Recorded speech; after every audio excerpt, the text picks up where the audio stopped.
to our next lesson in the Red Strike train-up sessions. I'm Yves, the designer of Red Strike, and in this video we will be covering naval combat. Naval combat can occur during any movement phase. There is no special combat phase for naval war. A naval unit that is eligible to initiate naval combat may do so by spending 10 movement points. No supply points are spent. It may fire at any detected enemy naval unit within range and designates the targeted naval unit.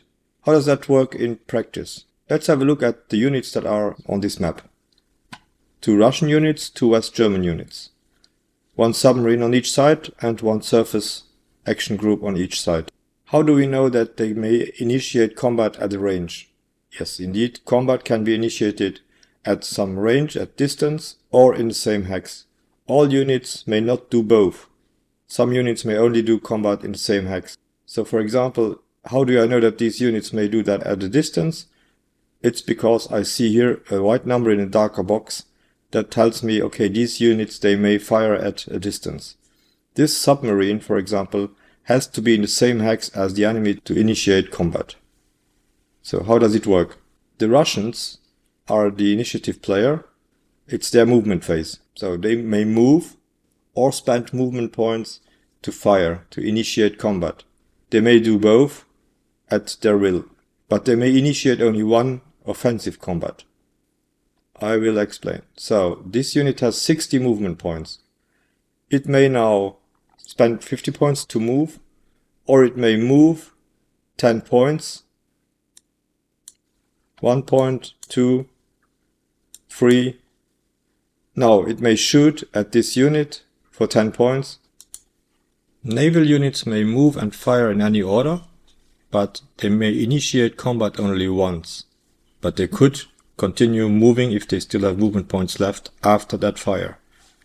It's different if they have been intercepted while moving.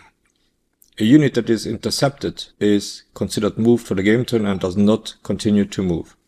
Now for the naval combat, we have this submarine, a Juliet class submarine of the Northern Fleet. We see that the movement allowance is 60.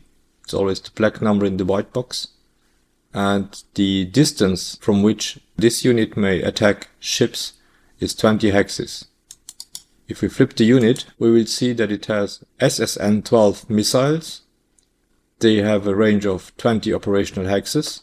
So on this map, on the operational map, it's 20 hexes. On the strat map, that would be 2 hexes. And for combat in the same hex, it's a probability of 60%. How do we see what is the potential of the SSN-12? So this is the combat at the distance, and this is the combat in the same hex. It's the sandbox, anti-ship, 20 hexes. Yes, it's the right one.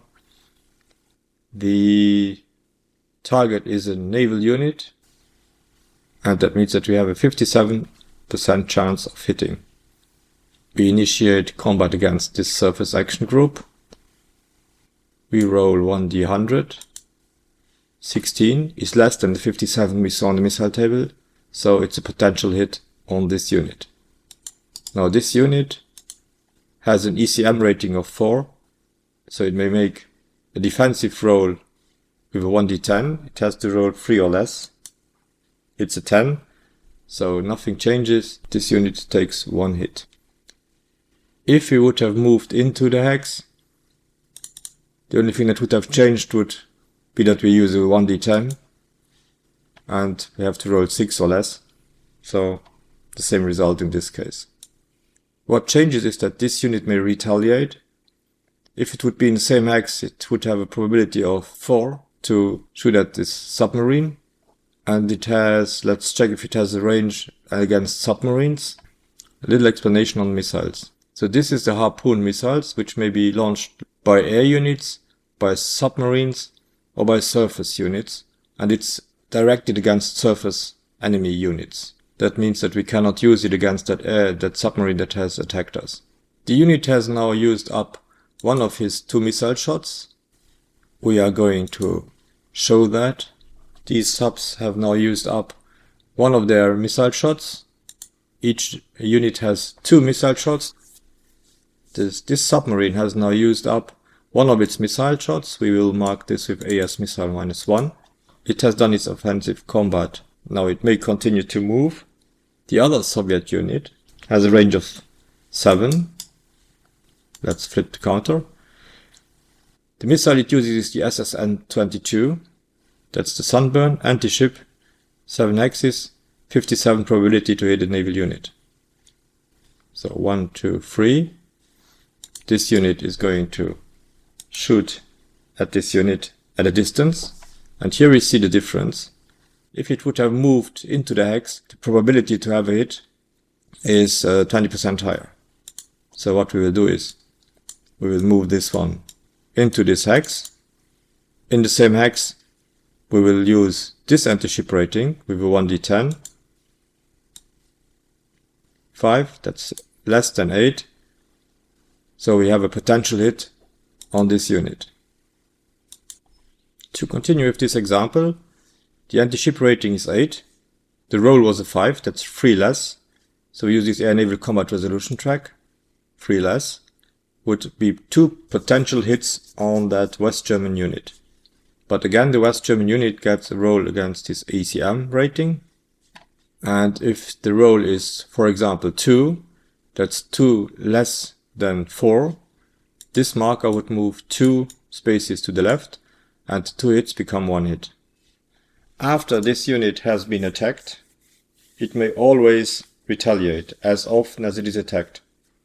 Roll 1d10 against the 7. 7 or less would make a potential hit. For example, if it would make a roll of 1, that would be 6 less. 7 minus the die roll of 1 is 6 less. That makes for 3 potential hits. The Soviet Union Surface Action Group has an ECM rating of 6. We roll a 3. 6 minus 3 is 3. So this marker will move 3 hexes to the left. And the ship, the Surface Action Group of the Russians, takes 2 hits. And then the combat is over. Now in the next movement phase, it's the reaction player who may move his units. None of these units of NATO has moved. They have not intercepted the enemy, otherwise they would have been considered moved. So these units may now take offensive combat action. The Bremen is going to shoot at the Sovremeni with a firepower of 7. In the same hex it's 7. We roll at 3, that's 4 less. The Sovremeni is evading, is maneuvering, ECM, whatever. Have a rating of 6. They roll a 6. That doesn't move this marker at all. So it takes 2 hits. With the 2 hits it had taken before, it is now sunk. As this unit has undertaken 1 offensive move, it has spent 10 movement points, but it has 30 movement points left. What it will do is, it will move into this hex, but it cannot attack that submarine as it has already spent 10 movement points for 1 offensive combat action. But in the next phase, it will be in the same hex. The Soviet submarines right here are now going to be the target of this submarine, but this submarine has no way to do that at a distance, so we will move it into the same hex, where now it can spend 10 movement points. It has spent 3 movement points to get into this hex, 10 movement points now to initiate combat. It has a subsurface rating of 2. It rolls a 3, so it misses. The Russian sub may now retaliate with a sub rating of 4. It is 4, so that's 0. The die roll is a 4, so it's 0. It could now imply 1 hit on the West German U-boats, but the West Germans have a higher ECM rating. They roll against this rating. They roll a 1. That makes move this marker all the way down here. And that means that it has taken no hit. It has taken successful evasive measures.